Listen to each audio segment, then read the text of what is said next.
What's up, YouTube? Okay, here is the Noveske chainsaw build in its completion. I went with the LMT M4 upper, and that pretty much all came together. I didn't put, the gas block and all that other kind of stuff on, so I pretty much just got the upper receiver plus the barrel and the front sight post with the tube. And I added the handguard, the Troy folding rear sight, and the BCM gunfighter charging handle. I went with the medium on this build. I should have went with the large, but it still works. I could still charge it one-handed, but I do come into contact with the Troy rear sight. I Loctited it real good and really torqued it down, so I'm not concerned that it'll fall off, but I do hit it every now and again. Here, let me break it down real quick. I did take it out already, sighted it in. Okay, so you're gonna get to, let me flip this around. I coated it. Obviously it was the first time with some Corrosion X, and this is what you get after about 100 rounds. Alright, I grabbed my trusty Surefire G2 just to really get in and take a look at all this stuff.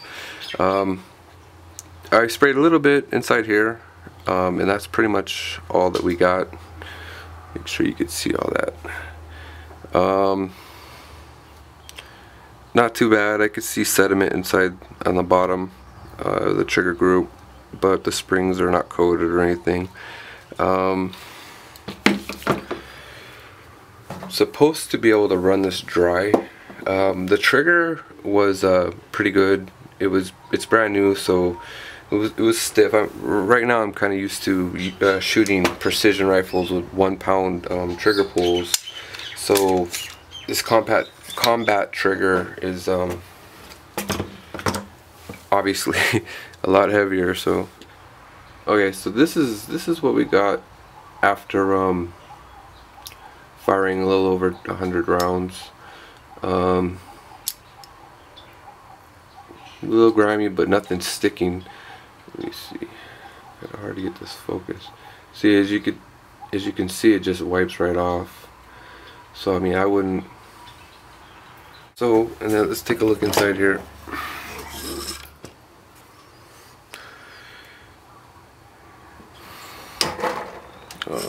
Hitting my reloading equipment.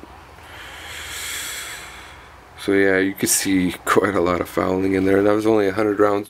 Yeah, I believe 20 rounds was wolf ammo, which is known for being pretty dirty.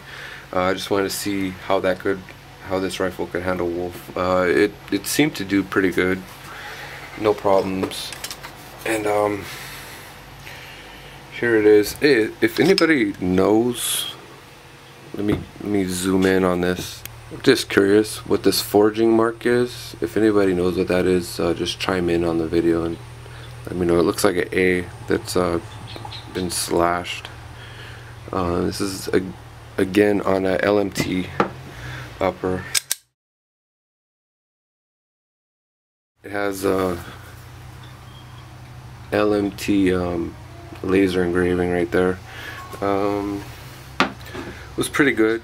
One thing that I did notice is that I think it has a little bit more kick to it. I'm not too sure in comparison to my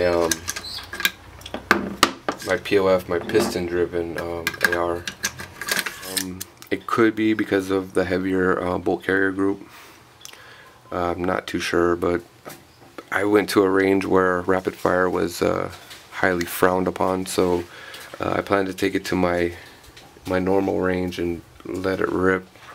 Probably do a couple mag dumps and then get a better idea and put in comparison to a SIG piston driven AR, and I think I'll get a better understanding of the difference of recoil. So here it is, you know, after a little over 100 rounds, new upper on. It's a completely assembled rifle now. By the way, this is only a $1,000 build,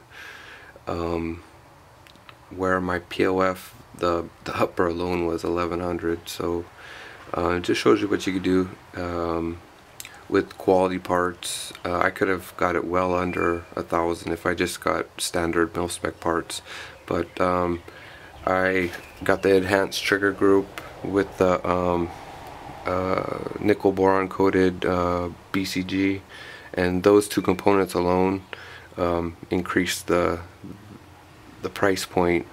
Could have got a standard stock. Could have went in a different direction, but I got the little things that I personally like. Could have done without the KNS anti-roll pins, but it came with the set.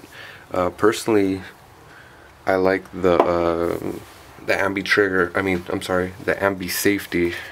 Personally, I like the ambi safety, and some places they try to sell these for $50 by themselves. So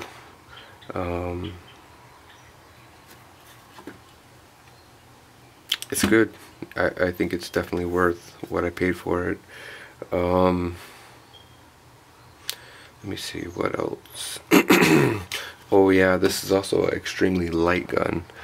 So definitely I could feel the difference between this and my POF, and you gotta take into consideration my POF has a Daniel Defense quad rail on top, and yeah, there's a difference definitely.